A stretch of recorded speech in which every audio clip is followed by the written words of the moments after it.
All right, since Kevin is absent right now, I'll go ahead and get the Perry Carnegie Library Board started out for him. So we'll call the meeting to order. And roll call, please. Goldar. Here. Bond. Williams. Here. Brown. Here. Coffee. Here. White. Here. Marshall. Davis. Here. Wortham. Here. All right, so we have quorum. Did Kevin ask anyone to offer the invocation? I don't think so. I don't think so. Gloria, would you mind doing that for us? Father, we just come to you tonight with praise and thanksgiving in our heart. Thanking you for the many blessings that you've bestowed upon us. Thanking you for keeping us safe. And Father, as we come before you tonight to do the business of the city, we just ask that you would give us wisdom, that you would just help us to be mindful of everyone that's concerned, and to do the very best that we can, and to do everything that we do in the name to honor you. We ask these things in Jesus' name. Amen. Amen. Thank you, Gloria. All right, so the consent agenda for the library board. Do you have anything, any questions on those? Motion to approve consent agenda? Okay, Second. we have a motion and a second. Roll call, please. Goldar. Yes. Williams. Yes. Brown. Yes. Coffee. Yes. White. Yes. Davis. Yes. Wortham. Yes.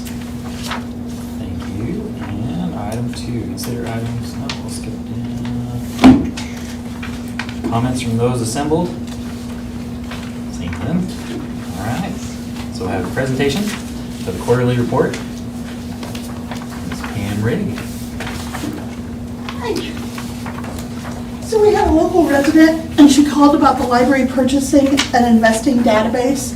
I called the vendor and the library databases for financial stuff are quite pricey.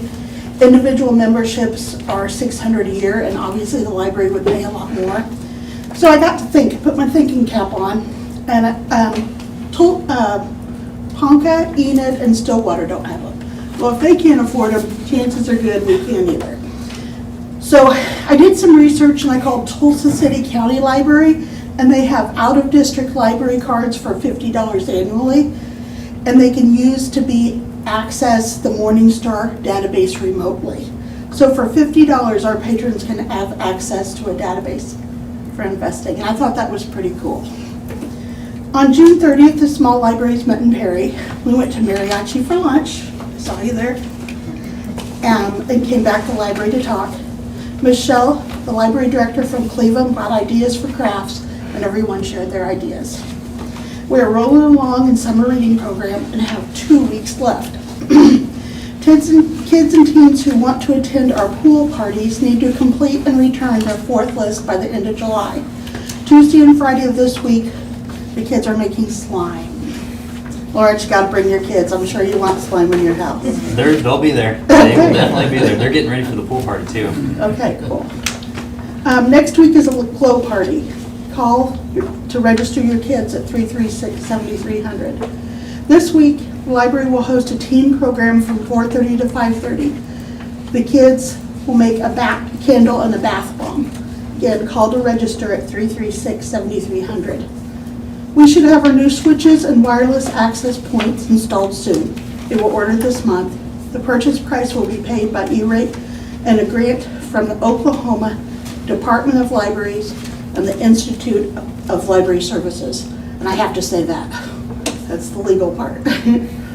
Progress Club used donated funds to purchase sun-blocking curtains for my office. It is like a little cave, but it's much cooler than previous summers. I really appreciate my little cave. Our book club is still doing well. We meet the second Tuesday at 6 in the downstairs meeting room. Stillwater Public Library graciously loans us their book club copies for checkout. Sheila Lloyd is our intrepid leader. This is not a formal book club. We just talk about what we liked and didn't like, and our meeting is interspersed with frequent laughter. We always have a book sale in the library. Currently, we have many children and teens books. We also have audiobooks and movies. We always have a lot of books for adults. Thank you. Thank you. Thank you. All right, is there any new business? Library Board?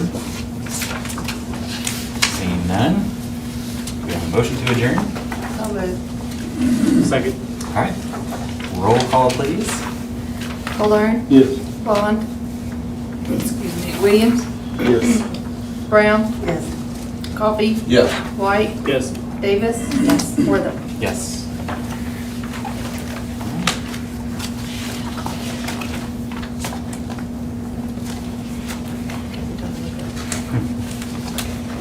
Ready?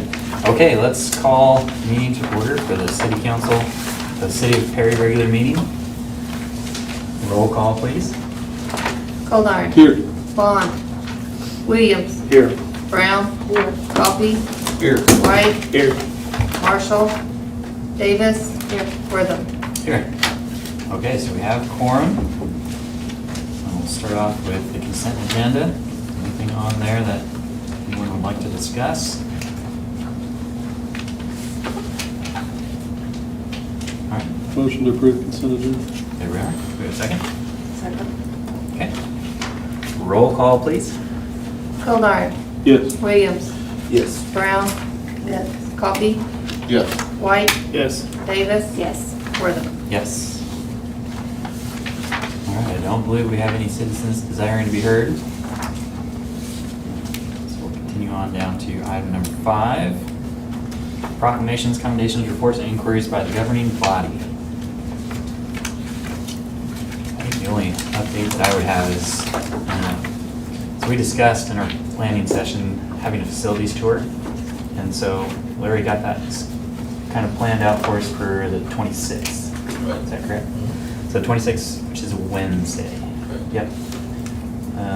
What time would you like to get that started? 9 o'clock would be good Okay. for us. That gives department heads time to, get everybody's going the way they want them to and get any issues that they may have cropped up overnight and get those out of the way. Okay. So 9 o'clock. 26th, 9 o'clock. We'll meet up at City Hall. City Hall will be fine, yeah. Okay.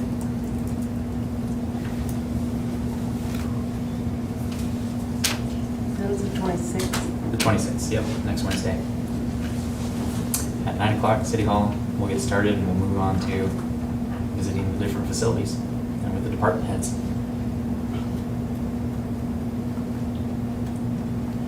And so that'll probably go until about, you said about 2-ish? 2, I think, will be fine. Okay. It'll be all day, but I think we'll get it done by 2. All right. Anything else to bring before the council? All right, let's jump down to item number 6, the chief financial report. Three things, actually here, well, 4 things, I guess. 3 things on my list that I need to hit. You guys always ask for kind of the quarterly investment schedule, just so you can see that's going to be the top piece in your financial packet.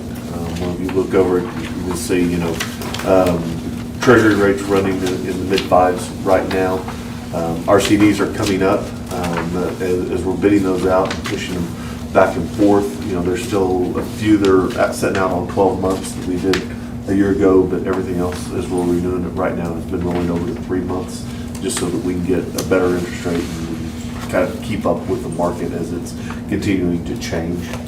So you'll see, we're right at 4% on our CDs and everything that's being renewed, so that's a much better number from the 0.1% that we were getting, the 0.5% we were getting, a year and a half ago, up to these numbers, today. So very, very happy with at least how those are coming out. I know Kristen keeps on cussing because now every 90 days she's sending out bids and reworking that part, but that's Only when there's 2 in 1 month. only when there's 2 in 1 month. All right, well, look, we've talked about maybe some ways to consolidate some things and try to still keep them under the pledging limits and other pieces, so we'll continue to work on that and push that piece out. The second item that would be just the financials and overall position of where we are, year to date, and where net dollars are setting. It is the end of the fiscal year. I want to remind you a couple of things. Remember that these financials, as you're looking at them, are on budget basis, and they're not necessarily on accrual basis. So the numbers from here, now we go in and make the adjustments to get us off of cash and get us to accrual. The big things are really going to be more related to the utility side than they are to the general fund side, because that's where we got the debt proceeds and the capital outlay. All of our big dollars are sitting over there on the PMA side. So anyhow, I'll give you kind of some updated, what I think accrual numbers are going to look like when we finish. But, you know, you can look down the financials. You know, all of our departments are within budget. You know, we had budgeted about $200,000 loss for the year. The loss is going to come in at about $105,000. So we came in almost $100,000 better. The majority of that was made up in sales tax by itself. You know, so the sales tax proceeds and where we were sitting there kind of made up that difference. Now, we did commit those sales tax differences, you know, to capital projects and other operating expenses as we went through. But that's really where the difference comes related to that. On the PMA side and where it is, you know, I mentioned that these numbers on the revenue side, specifically if you look at the water and the sewer, you know, we, based on budget versus actual, where we receive the monies and how we receive debt proceeds and those kind of things. You know, the water revenues have about $2 million in debt proceeds and grant money in them. That's why that number is so much higher than our budgeted piece. The budget amendments that are coming here, which will be my next item to talk about, are going to kind of correct that. So we get to the end of the year, we budget all of those.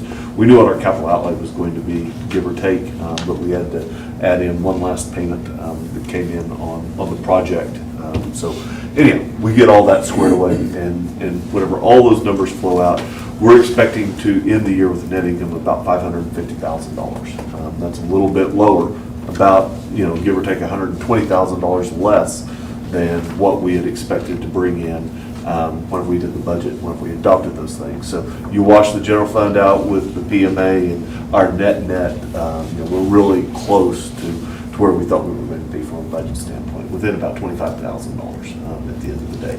So, you know, yes, we have some income there. We've still got some other capital outlay and bigger projects, you know, that we're working on wrapping up. Matter of fact, I saw Vernon as I was walking in this morning, and he was like, all but done, you know, on the big stuff. So he was really happy at that, and he kind of said, can I have at least a few months before you guys go out and give something else? So anyhow, not that there aren't things to do. We've got the water tower, and we've got a handful of things that he's got to get done so that we can finish up on some of our bigger pieces. But from a financial standpoint, we're pretty much going to be at the end of, you know, as soon as the next invoices come through, we'll be at the end of our water projects and at the end of having that stuff done. So we're going to wrap up. You know, it's a positive increase. You know, I mean, the net between the general fund and PMA is going to end up positive. The one thing that we don't talk about, and the one thing you guys don't see, is the PIN. You know, the PIN's our PIN number, you know, because it's not running through these directly. Whenever you look at that, we're going to pick up about, you know, almost an $80,000 loss on that side. So, you know, sales tax is up a little bit. Whenever you take into account all the capital projects and the things that had to go through, we are going to end the year, you know, with a little bit of a positive surplus. And that's, I know what you guys asked for.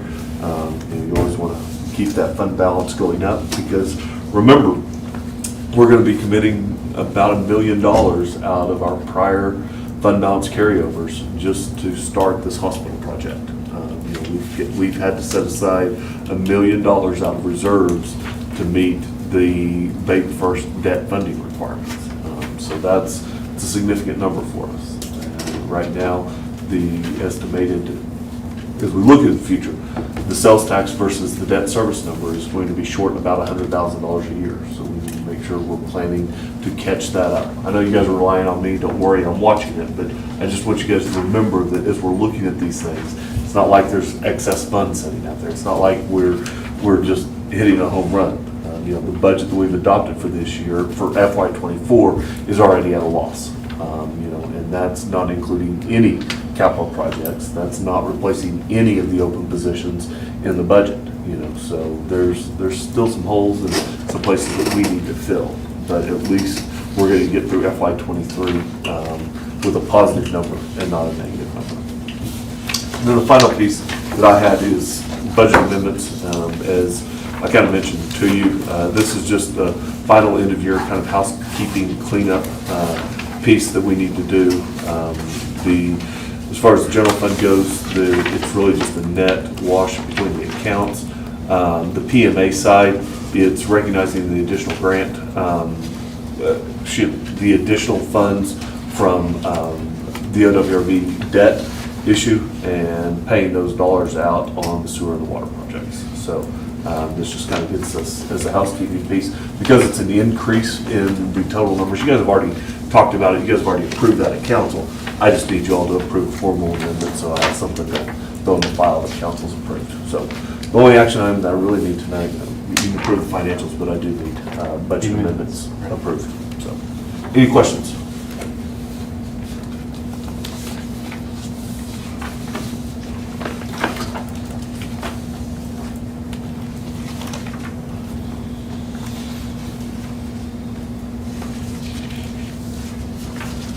So with that, do we have a motion to approve the amendments? Or any questions on that? Maybe you need to take a look at it.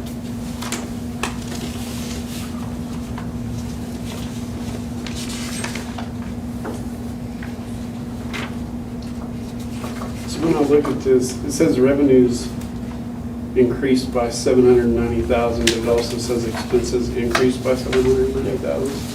So the revenues are the debt proceeds, because we're on a cash basis. Normally, debt is not income, but because we're on a cash basis and we have to show the capital outlay dollars where we pay the construction of the water and the sewer, we show the debt proceeds that came into our checking account and we show the checks that came out of our checking account. Okay. So this is, they're not operational in any way. These are just the capital items, the funding of it with debt and the payment of those, with those debt proceeds, paying the vendors for the services provided.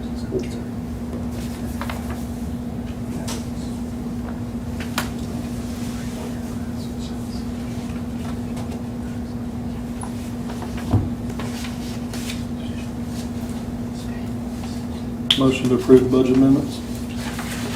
Second. Take your pick on the second. So we have a motion and a second. And roll call, please. Goldar. Yes. Williams. Yes. Brown. Yes. Coffee. Yes. White. Yes. Davis. Yes. Wortham. Yes. All right, so we're gonna move on down to item number 7. Consider approval of ordinance number 2023-10, amending chapter 18 of the Perry Municipal Code, section 17-607E, entitled Solid Waste Collection and Disposal Rates, providing for a 2% increase in refuse rates and declaring an emergency. This was what I asked to be brought back, right? Yes. Simply. Motion to approve. Second. Okay. We have a motion and a second. Roll call, please.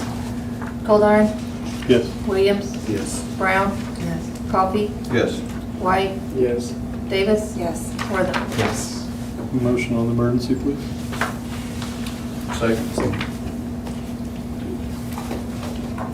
Okay. Ready? Goldar. Yes. Vaughn. Williams. Yes. Brown. Yes. Coffee. Yes. White. Yes. Davis. Yes. Wortham. Yes. All right. Item number 8, consider approval of ordinance number 2023-11 of the City Council amending Chapter 17, Section 17-221 of the Perry Municipal Code 2022, entitled All Municipal Utility Rates Annual Subject to Increase or Decrease in the Consumer Price Index for all urban consumers, and declaring an emergency.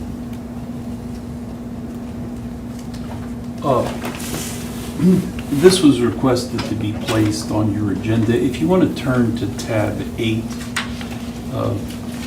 because Danette scares me, and she reads these real closely all the time. I always goes back over the ordinances about 9 times to make sure there's not something missing. I had corrected this. I corrected it about 3 times, and the very latest one that I sent isn't the one included, so let me just show you what I did.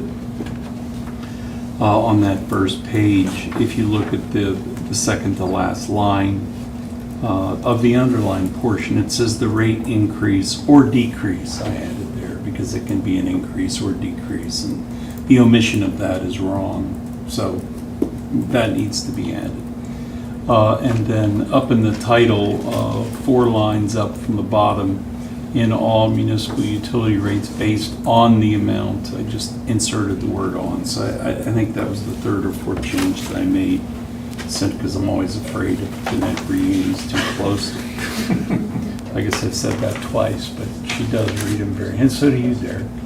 In any event, what is this? Well, we have this automatic CPI clause, but sometimes we don't follow it. We didn't follow it last year, and I didn't recommend amending the ordinance, but I do this year.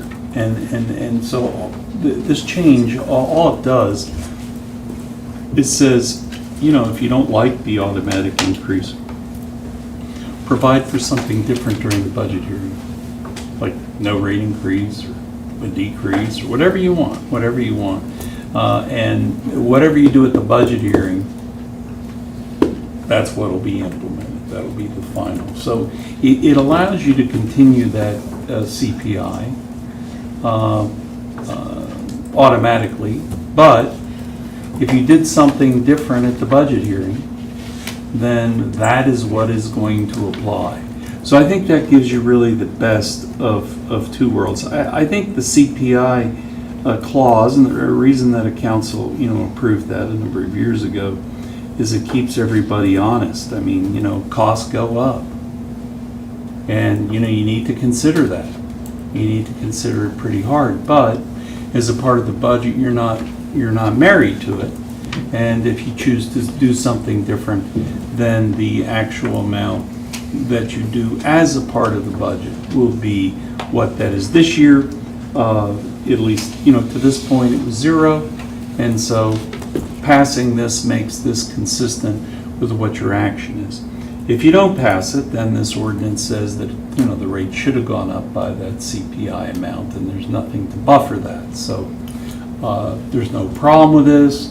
I think that it provides you, a better option, and it would have been better had it been written like this from the beginning. But, for so long, we had 0 or 1 or 2% CPI, and then it started jumping. And so, that's really what has brought this about, the fact that those high CPI numbers, aren't wanted to be followed, and for a good reason, because it can outprice our utilities. So we are recommending this for approval. It's consistent with your action, but with those amendments that Christie is a copy of, we just didn't get those made in this document and out to you. Any questions? Questions, any thoughts on that?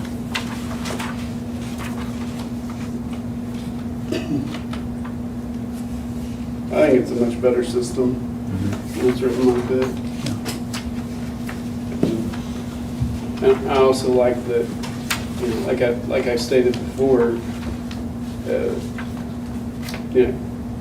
whether we're going to raise them or lower them or keep them the same, I think it's better that we have that interaction with our citizens instead of just letting something else decide for us and then us just passing it along.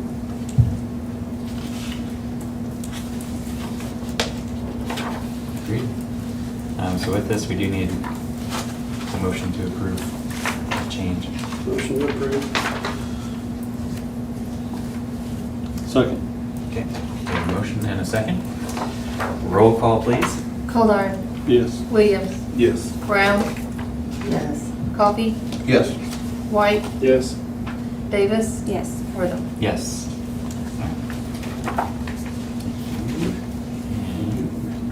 Do we want an action on the emergency? Did we take an action on the first one? We did on the first one, Okay. yeah. Motion on the emergency. Okay, Second. all right. We have a motion on the second. an emergency, that's it. Roll call, please, when you're ready. Goldar. Yeah. Wiggins. Yes. Brown. Yes. Coffee. Yes. White. Yes. Davis. Yes. Worthing. Yes. All right. Item number 9, discussion and approval of correspondence dated June 15th, 2023, from Oklahoma Municipal Assurance Group denying the claim number 213058-1-LR submitted by Bobby Sherwood. So Larry, you want to explain that one for us? Bryce? I think the issue here is there's a failure of evidence. There's the statements that mowing or rocks or something broke a window in an RV out at the Perry Lake, but it fails for lack of evidence. We have insurance for a reason, and we have adjusters for a reason. If the claimant wants to bring an action against us, then they provide us an attorney. All that we have is a deductible. And when we get these, sometimes we put them on the agenda. I don't know if we do it. Do we always do it? We have. And We I had have. it one time before, and We have. somebody pointed it out for me. Yeah, I mean, it's not required because any claim which is not approved within 90 days is effectively denied. And then the claimant has 180 days to bring an action against you. But by placing these on the agenda, I suppose we're being more transparent, and we're bringing you into the process where you can see what these claims are, and you can take another action if so. But, we should be reluctant in too many cases not to take the opinion of our insurance company because they have the adjusters. They're the ones that make the determination, and they're the ones that indemnify us and represent us if an action is brought. So we would ask you to approve their denial of the claim and provide notice to Mr. Sherwood.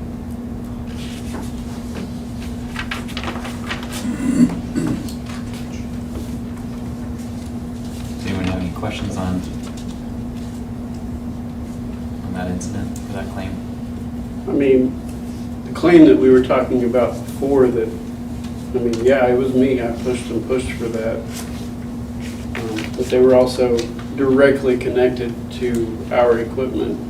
And so it was pretty easy to see where that failure came from. But do we know anything about, were there people present when this happened? Or did they mow that day? Or, do we know what kind of events happened that day? Well, there's 3 letters in here stating that they were weed eating. I'll go to this other one. They were present. They were mowing that day. Okay. Mowing and weeding. I'm gonna go to the city side instead.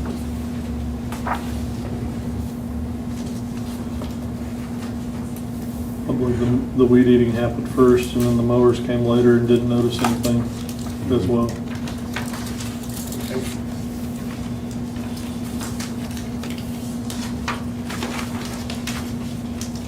Do we have any signs out there that state not responsible for lost or damaged property we're aware of?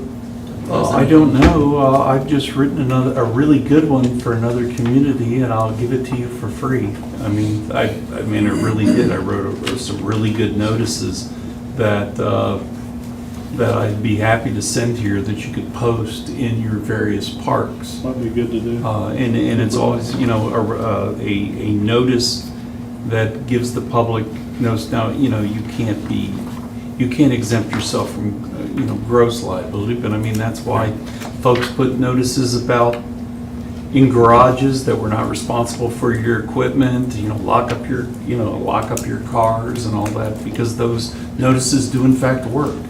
So I would be happy to send you some copies. I just did some for a rodeo grounds and for a public park in the town of Clio Springs. Asked before, I might be happy to send those here for staff to review. We could call them down or use parts or all of them anywhere you need.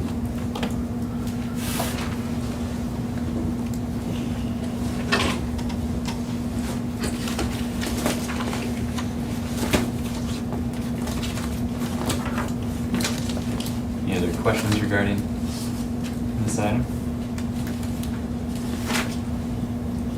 The recommendation is to deny the claim. Yes.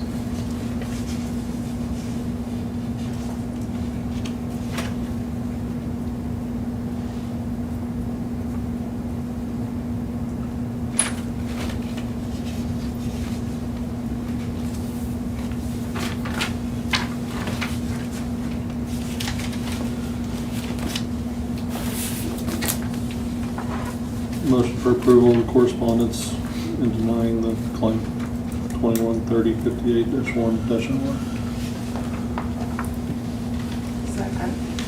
Okay. So a motion and a second with that. Roll call, please. Goldar. Yes. Williams. Yes. Brown. Yes. Coffee. Yes. White. Yes. Davis. Yes. Wortham. Yes. Okay. So item 10, discussion and approval of payment to HFG Architecture for professional services provided towards renovation of SMC Perry for the period June 1st, 2023 to June 30th, 2023 in the amount of $33,142.32. Council, our project for the renovation of the Perry Hospital is going along well. This is the invoice for services during that 1 month period of June. $32,142.32.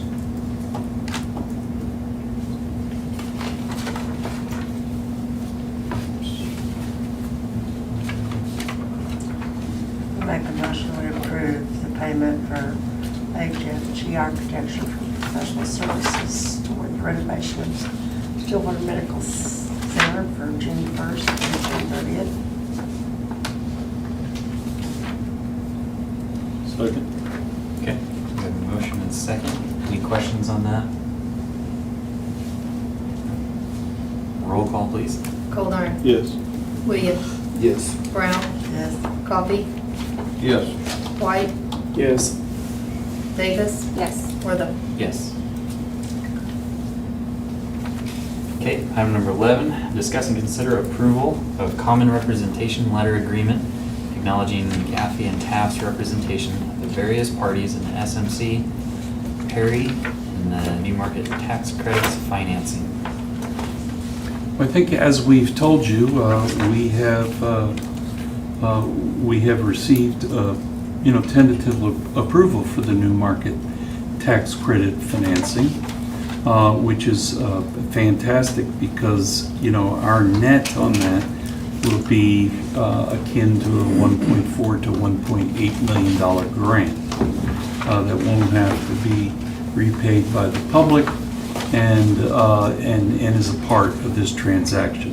Just briefly, the federal government has a program where they give federal tax credits to entities who then can find appropriate projects in communities which help the public, and you structure transactions such that the bank will receive the bank will purchase these credits at a discounted rate, in this case, I believe 82%, or pay 82 cents on the dollar.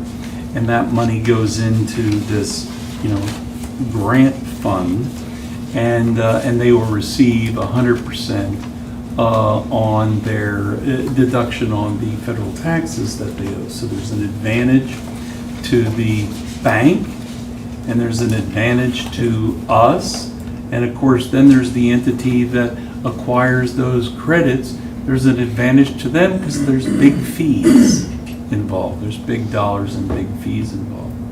Well, in order to cut down on those fees, we pretty much use one firm, it's kind of the way it is, one law firm. And what it does is it represents all the parties to achieve the common goal. And the common goal is to get the bank the credit and get the entity, in this case, the Perry Facilities Authority, the free grant in order to put forward in its project. And so this particular letter, you know, as an attorney, if you're representing multiple parties in one transaction, you have a legal problem. And that is that, you know, you're only supposed to work for one client and represent that client with vigor and vengeance and protect their interests. Well, if you're working with multiple clients in this type of transaction, then it's important to secure a waiver from all the parties, that all the parties understand that you're going to be working on this together and that you're going to be working with multiple parties. But the whole gist of this is to get the credit to the bank and to get the cash to us. And of course, McAfee Tav has done a little work for us, but they've done some major work for Bank First, and they've done major work on new market tax credit funding and the like. And so, you know, it's just a letter that says that we can proceed. Now, if there ever comes a point where there is in fact a conflict, they have to bring that to our attention, and we're going to have to secure other counsel for that issue, because it's an ethical violation. Heck, you're going to lose your license over it. That's why you have to be so careful. I can tell you one time in my career, 30 years ago, I had a city that wanted to sell water to an oil company to use for secondary recovery. And my wife's father owned the oil company. And the water they were wanting to sell was in the millions of dollars. Millions of dollars. And the city wanted the money to air condition Mark Price Arena and to do some improvements there. And the oil company wanted the water because they didn't want us to shut down their whole secondary recovery right next to our well field, you know. And so I had to get one of those waivers. When I'm putting this transaction together, I'm going to be working with both parties. Does everyone consent in that agreement?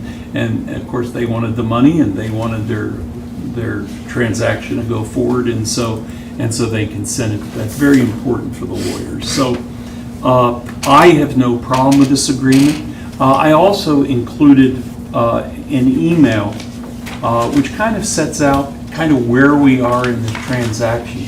Talks about how it gets funded. Something to keep, that email, something to keep, because it goes through the sales tax that will be appropriated and the foundation dollars and how exactly the transaction's put together. But the fee that's paid to McAfee Tav would be paid at the time that this transaction closes. So there's no, you know, immediate. It's not like the architect's fee or the like. I mean, it occurs when the transaction closes. Unlike the other one, which we're going to talk about under the BFA, because that particular fee is not contingent, but this one is. So let them work, and let's try to get this new market tax credit.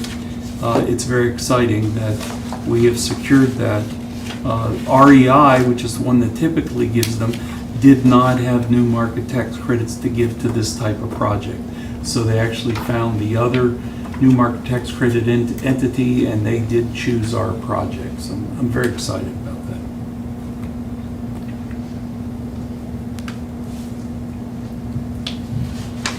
So their fees and costs are paid from the tax credit? From the proceeds, yes, of Not that, from- yes. And in your spreadsheets, so you said that we would get 1.4 to 1.8? Yeah, we have it listed as 1.8 Right. in this, Hoping for the most? yes.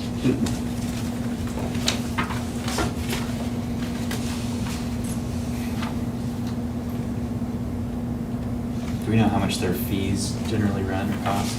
Yeah, I think that they had, Is it a percentage or is it a? yeah, I think they, yeah, it's a percentage. It's difficult to, huh? And you have to remember that we're selling it for 82 cents on the dollar also. Right, right. So that's part of the discount. Yeah, I mean, I'll tell you, all the fees out, and they're not all going to McAfee Tap, but they are in the, back to Metafund and all, they are in the hundreds of thousands of dollars. At least from my experience in the last one that I did.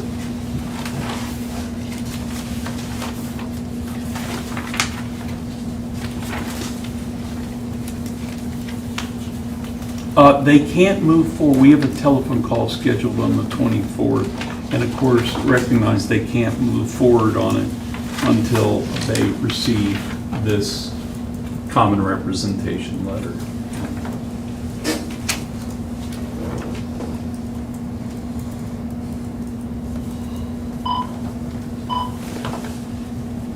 Because I remember most of those fees did go to the one that had the credit, and that's Metafund.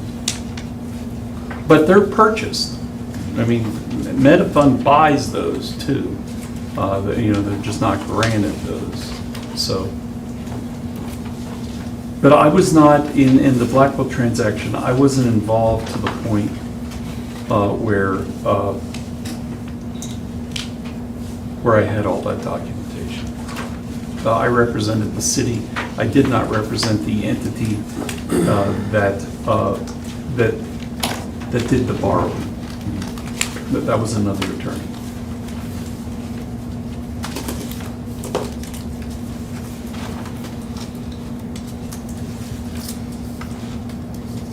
I do recommend approval of it in order to move forward.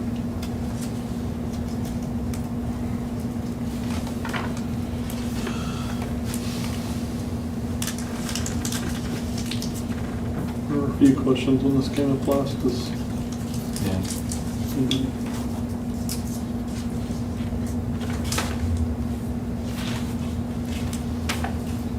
motion to approve. Second.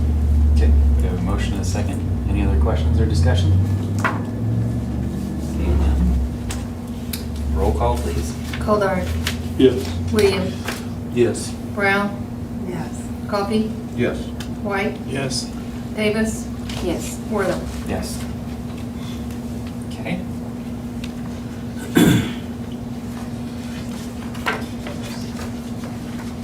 So item number 12.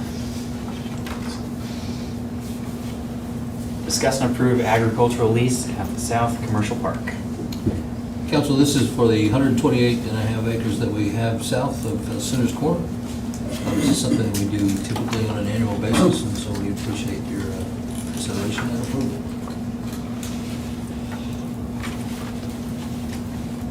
So this, we've done this before.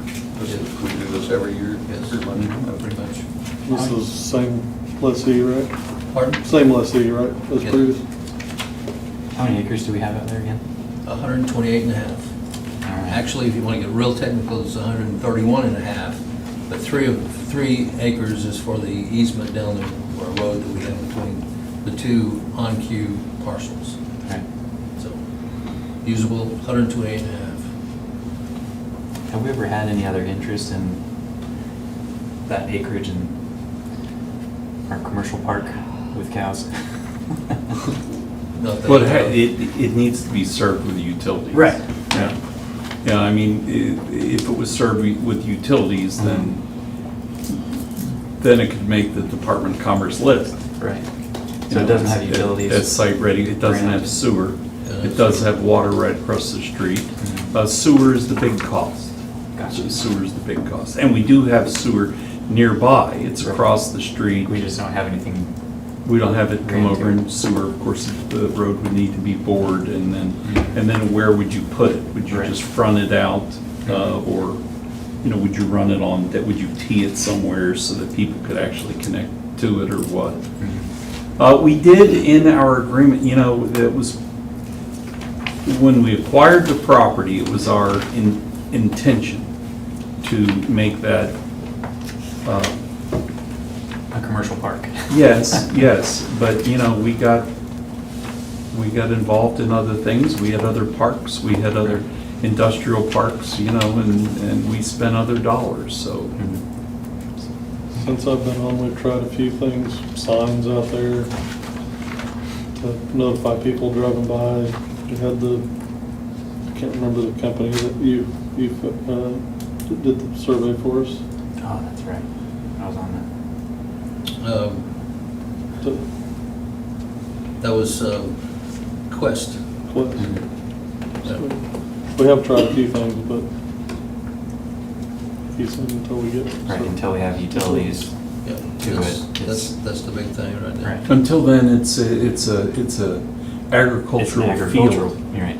Yeah. It's an ag It- field, not It a is though commercial the park. corner right to Perry Lake, you know, I Right. mean, they're nice, it connects back up with 32nd Street. There's some really nice features about it that tie right into the city. It's just, you know, we have to make more investment, or if somebody comes along and wants to make that investment, that would be, you know, that would be fantastic. Just a note, I do believe we have the ability to do broadband loopy Loop is out there there. as well, so We have it's electrical- available, it's not Right. required for what we're talking about. Right, right. But things are teed up to where we could do things with that. On that same property, don't we have some restriction of what can be sold there? Yeah, the restriction is that we cannot locate a business there which sells petroleum products as a part of its main business. So OnQ did not want competition. It owns or leases Sooner Corner, or that's their brand. I don't know exactly who owns it. Do they own it? OnQ own it? OnQ owns it. Yeah, and so they don't want you know, they sold it to us on the agreement, but if you're not selling petroleum, it can be used for any other purpose. And, you know, we got it for, you know, $2,500 an acre, which is, you know, right there on I-35. It hard to complain about the price. The property catty corner to it across the street, I've heard numbers for that property of, you know, upward of $1 million. So, you know, I mean, we bought this property pretty right, I'd say. But it is burdened by that restriction.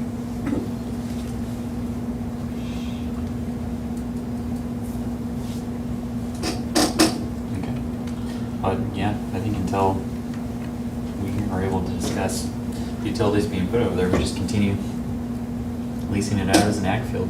And I believe in the past, we've given, and I assume, I didn't even know it, but to this extent, but if we were to have interest, this. Yes, agreement this provides thing for goes that away. interest. I've got a provision in there that protects the city. Oh. Always had been in the past, so Right. Yes. if we did get interest, Right. we're covered.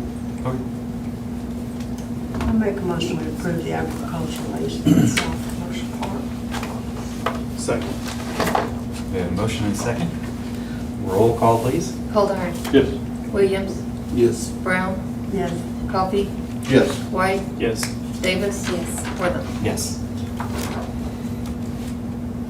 Okay, item 13, discuss and approve R.L. Shears, architect, to serve as the engineer/consultant on Fir Sidewalk Project Phase 3 and the Locust Sidewalk Project. Council, this is the same company that helped us with Phase 1 and Phase 2 of the Fir Sidewalk program. They've been excellent to work with, very professional. The two projects that are mentioned here in the item description have been approved. So the architect is done with their job. Now it's time that we go to the engineering. The Department of Commerce, Department of Transportation gave us 5 names and of who they would recommend, and R.L. Shears was on that list. And so that's our recommendation that we move forward with them again on both of those projects. Phase 3 of the Fur project and the Locust Street project as well. So phase 3 goes from where they ended to BMAC. Right. That's correct. And then the Locust project starts at 15th, goes to 7th. It'll be on the north side of Locust, goes to 7th, goes up a block to the Lutheran Church, and then across the street to the school. Great project, something that this community has been asking for as long as I've been here anyway, and probably before that, is to have good, safe routes for our kids and walkers, bicyclists, to basically not be on Fur, and especially not be on Locust. Yeah, that'd be great. I make a motion we approve R.L. Shears as our chance to serve on the sidewalk project. And a second. Roll call, please. Goldar. Yes. Williams. Yes. Brown. Yes. Coffee. Yes. Wright. Yes. Davis. Yes. Worthing. Yes. Okay. Item number 14, discussion and clarification. Approving the backfilling of positions that were open prior to fiscal year ending 2024 as presented in the personnel authorization. Council, just want some clarification on exactly what we could do going forward as far as open positions. Russ and I talked about that late this afternoon, so I think I've got clarification as to what my orders would be going forward and what opportunities we have to fill some very important positions, one being a paramedic and one being the police chief, police officer, sorry about that. Brian. Hey, Brian. That was a surprise for the man. Hey, remember, 0. So I'll ask Russ to help us out here. So- Well, I made the motion, so I think I'll, if you don't mind. No. Please do.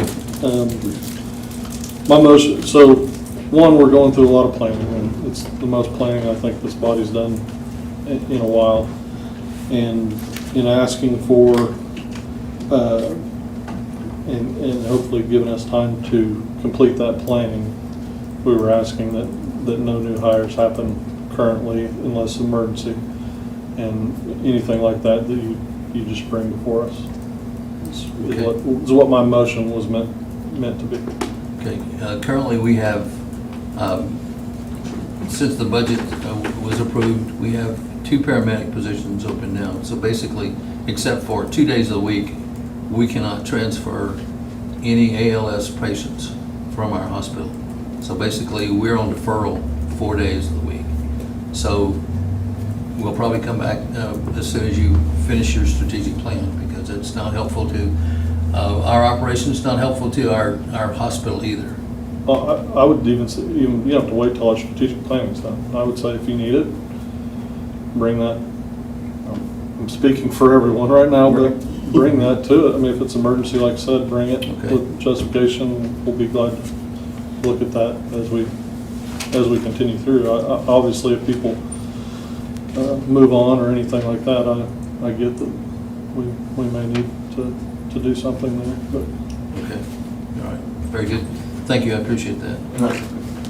To that, if the position was already there and it's somebody's left, I mean, if you bring that to us, I think that's gonna be a pretty simple one. That's when we start trying to add new positions, is Okay, kind of where our blockade is right now. thank you for the clarification. We do have a number of positions that are open. You know, either we're gonna serve or we're not. Unfortunately, I need people to serve. And that, main thing is we're going through this, we're trying to identify where any cost savings can come from and all kinds of stuff. So if we have a baseline to start with, it's easier to do that, I think. Okay, very good. Thank you again. And if needed, I mean, if we always have to have an emergency session, the council, we can get together and make that happen. Yeah. You don't have to wait, like where this is the last council meeting we have in, for another 2-3 weeks. 3 weeks, yeah. 3 weeks. I mean, if something were to happen between now and then, we could make quorum and make that happen. Yes. You know, we don't want to hold those things up, but. Okay, very good. We're definitely not trying to stop any operations Right. from happening or be a deterrent on getting things done that need to get done. And I mean, if we need to meet, I'm good with it. Agreed. Okay, thank you. Okay. So we'll continue on to item number 15. Consider demolition program used in Perry Fire Department fire suppression training. Chief, I'm going to ask you to help me with this, if you don't mind. Obviously, training's a big deal, especially in fire suppression, especially in police actions as well. We think that training is very important. You making fun of me? No, Okay. we said police. So anyway, anytime we have the opportunity to do training in Perry, obviously that's a better deal. That way we don't have to send someone off to train in another place that's usually you have to stay overnight or there's extra expense. So if we can use that here, that's what we would really like to do. And I believe that you share that sentiment as well. Yes. So if you would just tell us about the process and what we go through.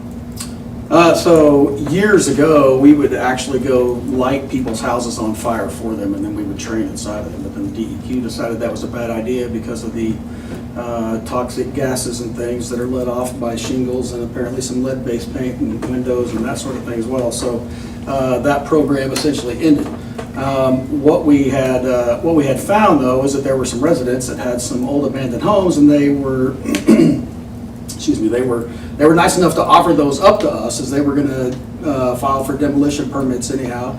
And so they felt like before they do demolish those structures that they could let us as a fire department come down and cut holes and break windows and practice training. And so we had that opportunity again come up, and there was a concern that I had even in the years past that if we had maybe gone in and destroyed someone's home and they had a mortgage on that property, I felt like we were going to be held being financially responsible for that structure. So I had approached Bryce and just asking for some sort of just document that basically released the city if there were some signatures on there by the person that had owned the home, and then they had to show that they did not have a mortgage on the property and that sort of thing. So there were several in that email chain.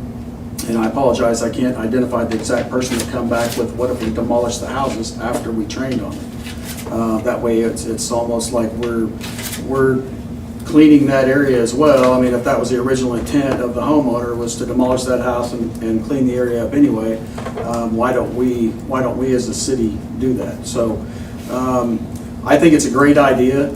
I can tell you that I don't know what it costs to tear that house down, but I can tell you for 4 hours of the same training that we did locally, Deputy Chief Kyle Huff is our training officer up there. He's contacted OSU Fire Service Training, and that cost for 4 hours at their facility west of Stillwater is about $6,000 for 4 hours. The invaluable part that we have right here locally is that there's no way we can have every member of our fire department drive to OSU Fire Service Training and take part in 4 hours worth of training. And on top of that, we have an automatic mutual aid agreement or automatic aid agreement with Rock Township, 6 miles south of Perry. There were actually 31 people on that scene the other night to do that training. That's about 26 more than we usually have on a structure fire. And so it was a little congested down there and made the evolutions challenging at best. But we did what we could down there. They're actually looking at doing some smaller company training. What we would call that the other night would be multi-company, multi-jurisdictional. So every shift from Perry Fire Department, in addition with Rock Township, all of those personnel came together to do the training. What we can do in the interim before the house is demolished is now each shift or each company can actually go down and do fine tuning or whatever you want to call it, if there's specific skills that they want to practice with either cutting holes in the roof for ventilating a structure or there's multiple opportunities we have inside of that structure. So the owner of the home has blessed us with that, if that's what we're able to do. It's been a little hot here the last few days, so we haven't had the opportunity to capitalize on that. We had a fire this morning, so they had some real good trading this morning. But that being said, I felt like the invaluable part was, even though if you measure dollar to dollar, I don't know that it would cost more than $6,000 to demolish a house. But I can tell you that there's no way possible for every member of Perry Fire Department and every member of Rock Township Volunteer Fire Department to meet up at OSU and spend 4 hours for $6,000. It's not feasible.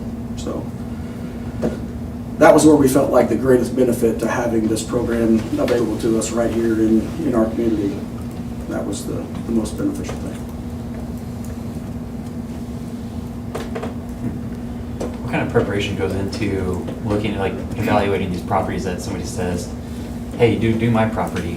Do you guys go and like check like how close it is to the other buildings? Yeah, so that was one of the concerns that we had whenever, when we looked at doing this, if the city was, fiscally responsible for the demolition of the property was, I could think of a few landlords just right off the top of my mind that would probably call and say, hey, I've got a couple houses, why don't you train on mine? Right. And I mean, we know that's limited. We know the opportunities are limited, and we know that, it was never anything, our intent at the fire department was never to say, hey, we're gonna try to do 10 or 12 houses this year.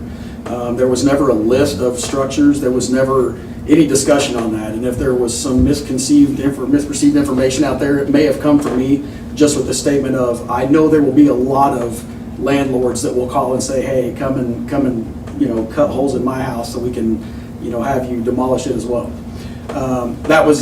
That wasn't really my intent to get that message out there. I just wanted to make sure everyone knew that our plan was to hopefully be able to do one house per year.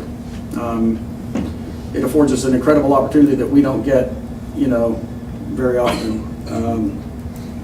There's obviously training that we can do, but not to that extent.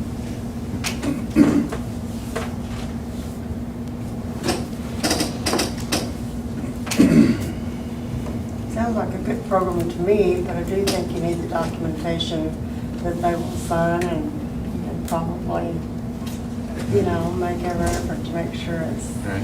legally, that it can't be invaded. From that homeowner, and then also notifying, obviously, the surrounding residents as well that's gonna be happening.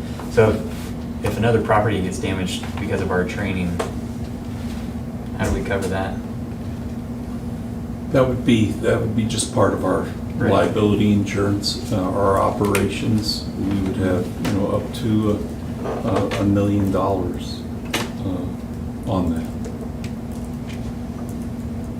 Some of the other demolitions that we've done and hauled off, weren't those around 15,000? Since I've been here, we haven't done one that's over 6,500. Okay. And that was a contractor too. Now, what you've done in the past, it could have been 15,000. I just thought I'd heard that. Yeah. Has the city itself demoed houses Mhm. that does that? Yeah, we took one down, right behind the Conoco. There was an old burnout place that was there, a little shack. We took that down. Okay. And we took that down fairly fast after the fire because there was a transient in there. And I will tell the council that my three priorities in getting me moved faster is if a house is on a main thoroughfare or can be seen from that thoroughfare. That's the first one. Secondly, is there a transient in there? Are we getting reports that someone called the police and said, I think there's a guy that may be homeless or something like that, Squatter in there. goes in? Okay, that's another thing. And the third one is if kids are playing around. If there are children involved, I move it right to the top of the list. Okay? So ideally, you guys would wanna do like one house a year? Ideally, again, it may be that next year there's not a house available, and the year after that, there may be two. And again, it's just something, and that was at the end of the day, that was what was discussed, was bring it to the council and say, we've got an offering of this residence, is it financially feasible for us to do this right now? You know, we try to plan out as far as possible just to make sure everyone that's on the fire department, you know, also can, you know, change their schedules or whatever for training when they might be off, so. And so they're not surrendering the property. They just want you to be able to have your training, and at the same time, they get rid of their house and they can start new. That's right. And Deputy Chief Huff, thank you and your training for all your efforts and everything. We're excited that you're here with us these days and look forward to more training opportunities. You're doing a great job. We appreciate that. Thank you guys for helping him out too. You make him look good. Okay. When you get through with your exercise, then the property owner goes ahead and cleans it up? We clean it up. Is right. Yeah. Yeah, The so- city cleans it up. We They clean have it to up. move right. off the debris and stuff. No, Yeah, so the the city, We, yeah, the the city city. does. Yeah, we would clean it up.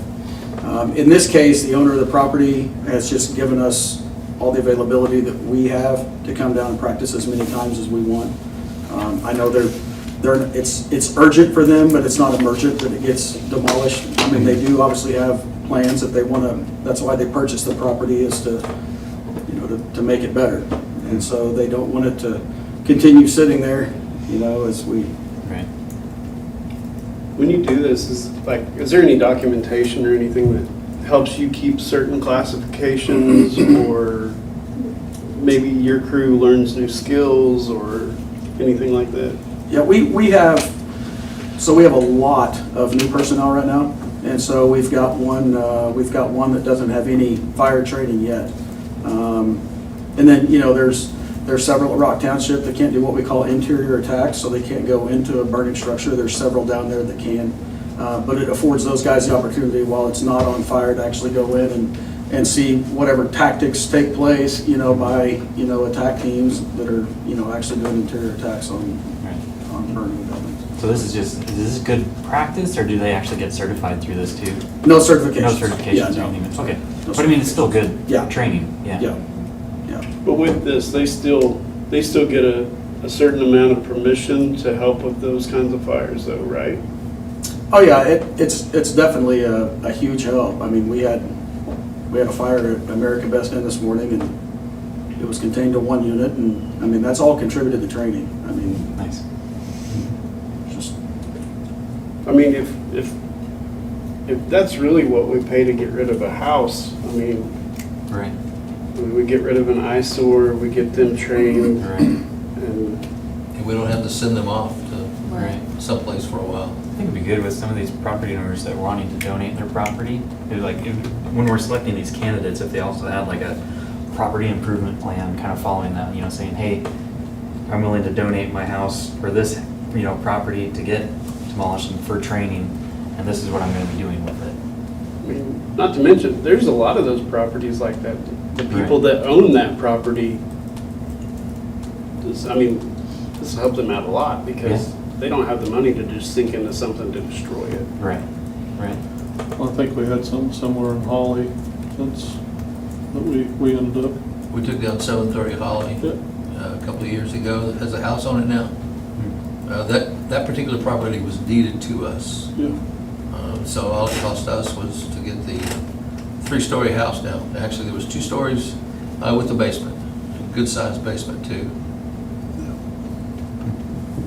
But if they're really wanting one a year, then you're also getting rid of the possibility that, oh, well, now everybody wants to do it. Right, You know? right. Because Or if that would go, so would that go to the fire department, to you, to the planning commission, or planning committee?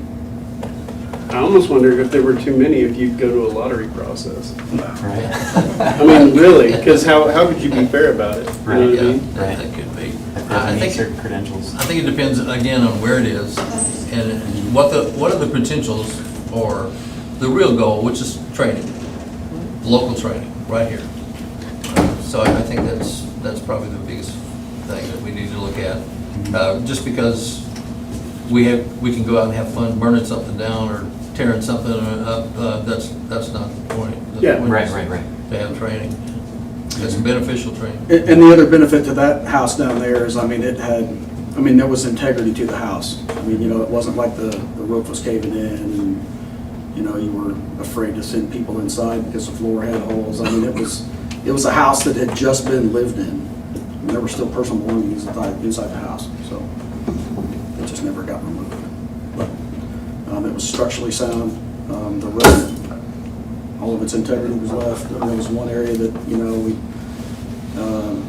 Chief Huff made sure nobody was, getting on that one area of the roof, but other than that, it was really an ideal training house, so. On that note, is it easy to find somebody that's willing to demolish those and clean them up? Yeah, we don't have any problem finding some of that. And if it's a single story, we've asked street to come in and help us out sometimes, and sometimes they don't. That's not the best thing they like to do, but they'll do it. Okay. So it's got to be a one-story.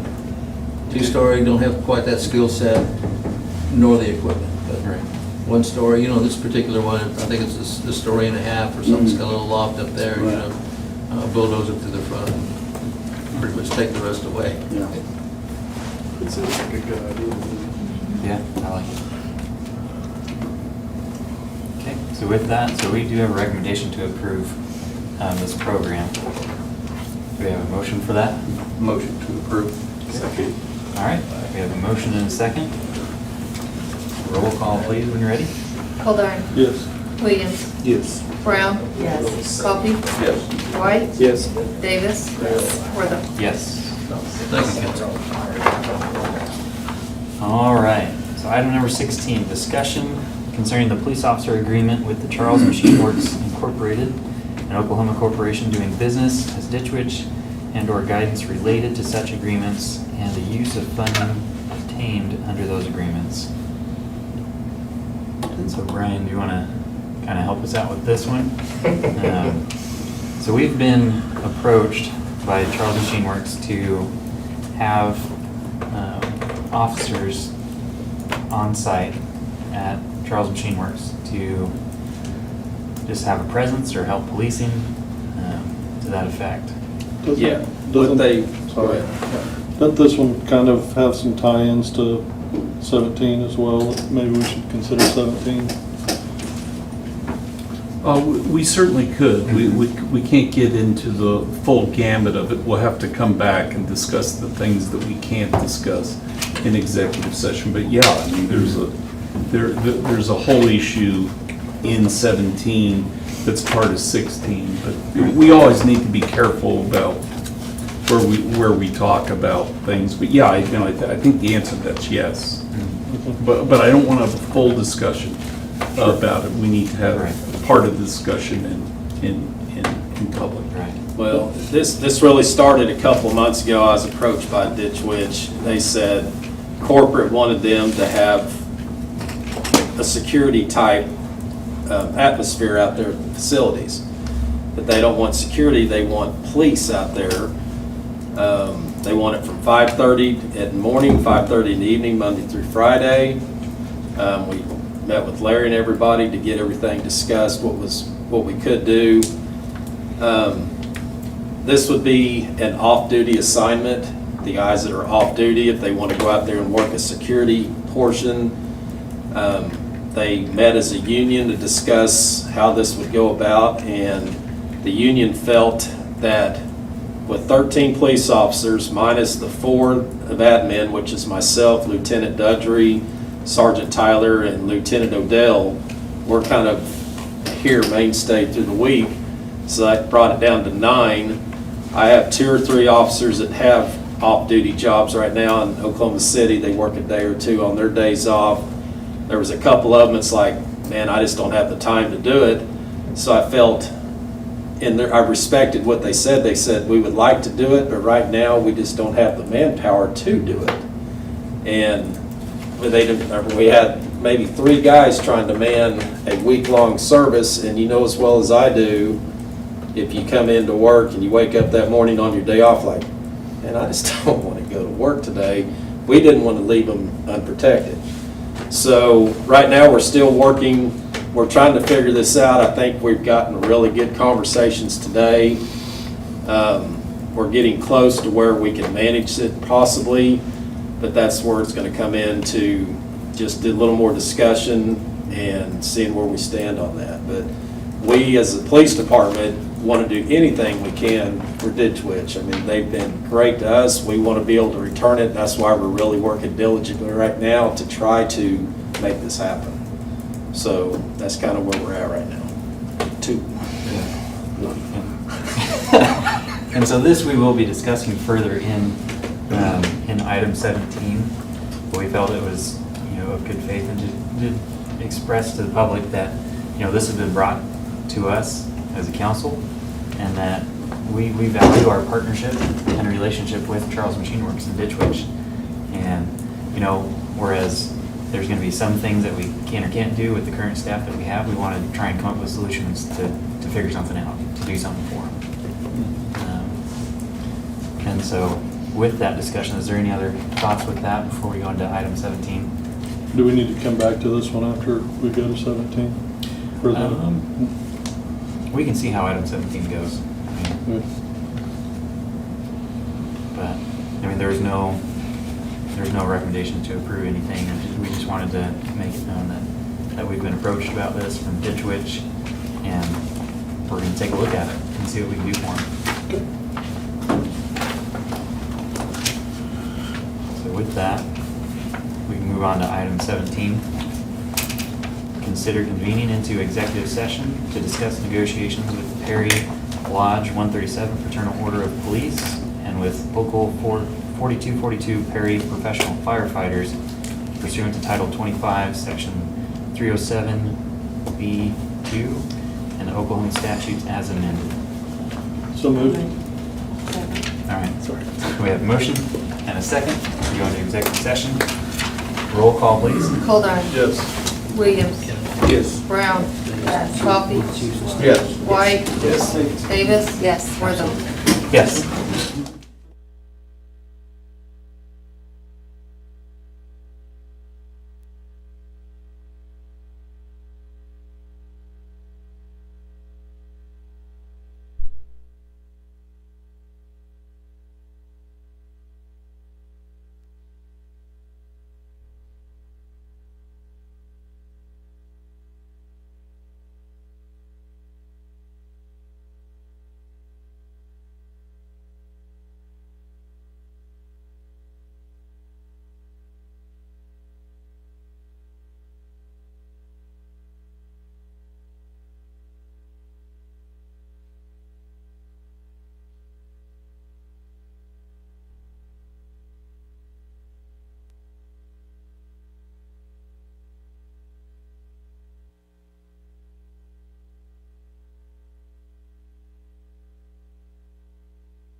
All right.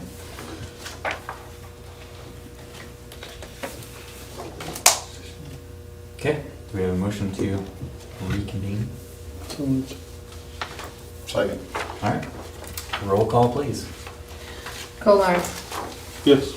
Williams. Yes. Brown. Yes. Coffee. Yes. White. Yes. Davis. Yes. Wortham. Yes. Okay. Item 19. Take any action deemed required pursuant to contract negotiations with Perry Lodge, 137 Fraternal Order of Police, and with Local 4242 Perry Professional Firefighters. So we've given our administration the direction we'd like to take with that. I don't believe we have any motions to go along with that, so we'll continue on. Item 20, new business. Seeing none? Motion to adjourn. All right, Second. roll call, when you're ready. Kolar. Yes. Williams. Yes. Brown. Yes. Coffee. Yes. White. Yes. Davis. Yes. Wortham. Yes.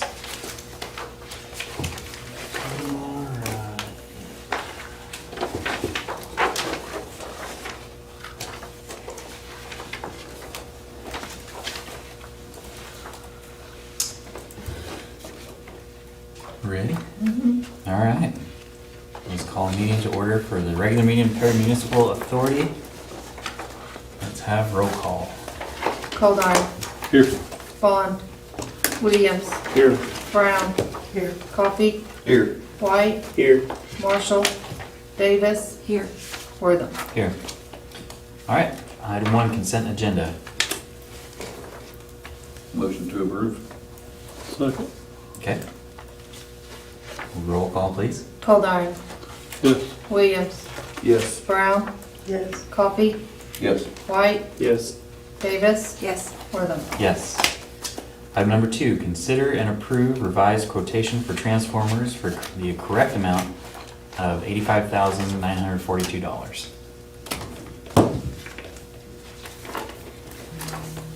Right? Did everyone read the narrative that was provided here? You know, this was for the Love Store transformer. You authorized the payment of $58,472. There was a 52-week delivery time. The transformer has been delivered. But when the quote was given, it was given for a 1500 kVA transformer with a secondary voltage of 480/277. What was necessary was a 1500 kVA transformer with a secondary voltage of 208/120. Now, Brian Wheatley apologizes that he didn't tell you that and correct that, okay, at the time. But things got busy and he just didn't come back. But what we got was a different transformer and the one that we should have gotten. And the quote was on something that we didn't need. We can use this transformer as a replacement for Love's. First of all, if you got a transformer, you don't give it up, because we will need it, and the cost of them just keep going up, up, up. So he's begging, please authorize the difference in purchase. We need this transformer in our yard. We will need it at some point, whether it's for Ditch Witch, or it's a Love's replacement, or perhaps for a school or something. He says that that's what we actually need. I suppose the extra dollars, if we could take it out of electric capital, right? Yes. Out of electric capital, and so this is an appropriate expenditure. It is an appropriate purchase. You're just being informed late, and part of the reason was this 52-week delay, and then it came in, and it's, oh my God, I forgot to inform the client. So that's really what this is.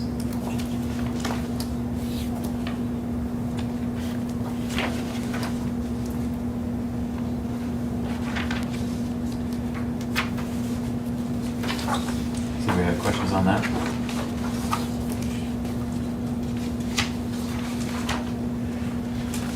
extra transformer sitting in the yard for a while in backstop. But they are hard to come by. Motion to approve. Second. Okay, we have a motion and a second. Roll call, please.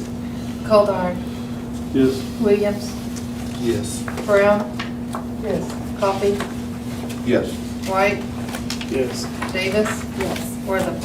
Yes. Okay, we have a motion to adjourn. So moved. Second. Okay. Roll call when you're ready. Goldar. Yes. Williams. Yes. Brown. Yes. Coffee. Yes. White. Yes. Davis. Yes. Wortham. Yes.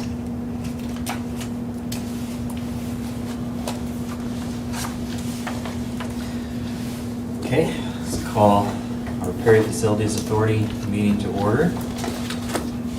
We'll have roll call when you're ready. Goldar. Here. Bond. Williams. Here. Brown. Here. Coffee. Here. White. Here. Marshall. Davis. Here. Wortham. Here. All right, item number 1, consent agenda. Motion to approve. Second.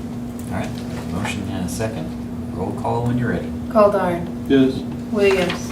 Yes. Brown. Yes. Coffee. Yes. White. Yes. Davis. Yes. Wortham. Yes. That's my bad. Item number 2, discuss and consider approval of common representation letter agreement acknowledging McCaffrey and Taft's representation of various parties at SMC Perry, New York Tax Credit Financing. This we passed earlier, just be passing this one. Motion to approve. Okay, we have a motion Second. and a second. Roll call when you're ready. Goldar. Yes. Williams. Yes. Brown. Yes. Coffee. Yes. White. Yes. Davis. Yes. Wortham. Yes. All right, item number 3, consider approval of professional services agreement with Novo Craddock and Company, LLP and CPAs, providing for the compilation of a financial forecast for the Perry Facilities Authority, providing for a retainer of $5,000 and an estimated range of fees from $25,000 to $30,000. This is a necessary part of the new market tax credit financing. If you've looked at the document, there's some indemnity clauses in it. I've tried to negotiate those out. I was unsuccessful in negotiating those out. I'm not really worried about them because, you're indemnifying them if you do evil things with their documents, and I don't think that you're gonna do anything evil with their documents. But, I don't like to pay people money and have indemnity clauses, although unlike the city, the PMA actually can indemnify, so I didn't have that argument. This will be paid as a part of the transaction, but the agreement says that if this thing doesn't close August 31st, 2023, they're gonna expect their money. So this isn't contingent, they do in fact get their money. And if you read the agreement, you could see that they pay their lawyer $500 an hour, and their staff, who are their secretaries, they make more like what I make. So I just thought that you ought to pay some attention to those rates because they were very high. But this is a very complicated transaction. In fact, when we actually explain to you how this nonprofit corporation has to be created and how the money comes into this corporation and is then paid, it will give you literally a headache. But it has to be done that way in order to afford the tax benefits, in order to come under IRS scrutiny. So these guys are the experts. These guys do new market tax credits all over, and I've spoken on the phone to them. This Ben guy, who's the main guy, is the guy that I addressed that email to. That was part of the earlier item on the city. That may be something that you want to keep, that email memo, because it really does talk about how this transaction will be structured, and will help you in explaining that to folks. But they can't move ahead on this new market tax credit deal until we get these guys in place, and until we got that letter with McAfee Taft.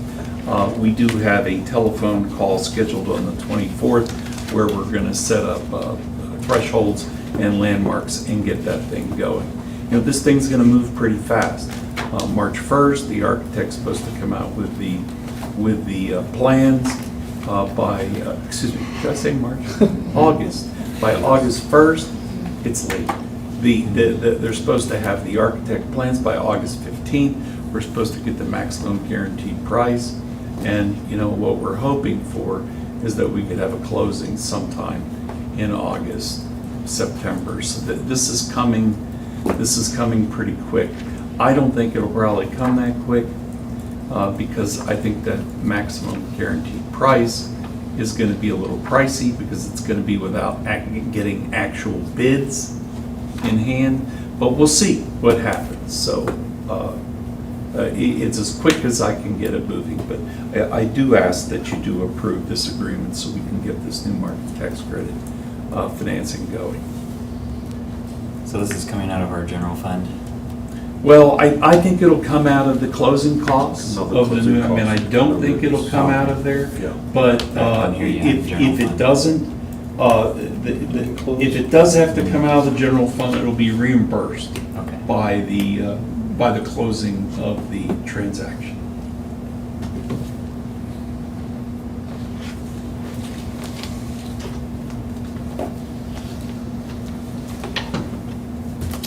With the new market tax credits, are we gonna have very many of these outside components coming in? Because we've got McAfee and Taft now coming out of the new market tax credits, and we've got these guys coming out of the new market tax credits. Or do we have more? Well, we're gonna have a payment to MetaFund. We're gonna have, we will have a budget sheet that shows when this thing funds, who's getting money from it. So we like a But- closing list. A closing list, but hopefully it will all be from that money. And no, not like the architect fees or the general contractor fees that are coming out of loan proceeds. These should all come out of new market tax credit. And that's part of the cost. That's why the new market tax credit amount is greater than what we're going to net, is significantly greater than what we're going to net. Do you remember that number, Russ? Yeah, I mean, it's well over 2.8 million or Yes. something. It's under 3. It's under 3, but It's not. I forget the number, but, because it's not our important number. Our important number is what we're going to The net. 1.8. Right, hopefully the 1.8. It seems like since we've gotten this, we've got people coming out all over the place Oh. wanting their piece of it. Right. Yes. There's been, even before the new market tax credit, once we started getting into the whole hospital thing, there was new people coming out, well, we gotta pay this, we gotta pay that, we gotta, it's like, I don't remember any of this stuff in the beginning. I think you had a motion. Right. David didn't have Gloria. Had the motion with that. Do we have a second? Second. All right. Motion and a second? You made it. You did. I made the motion a while ago. Right. You still hold to it? You still hold to it? Yeah. All right. I did. The city had to have it. All right. Goldar. Yes. Williams. Yes. Brown. Coffee. Yes. White. Yes. Davis. Yes. Wortham. Yes. Okay. And I believe, check. Motion to adjourn. Okay. Second. Motion and second. Roll call, please. Goldar. Yes. Williams. Yes. Brown. Yeah. Coffee. Yes. White. Yes. Davis. Yes. Wortham. Yes.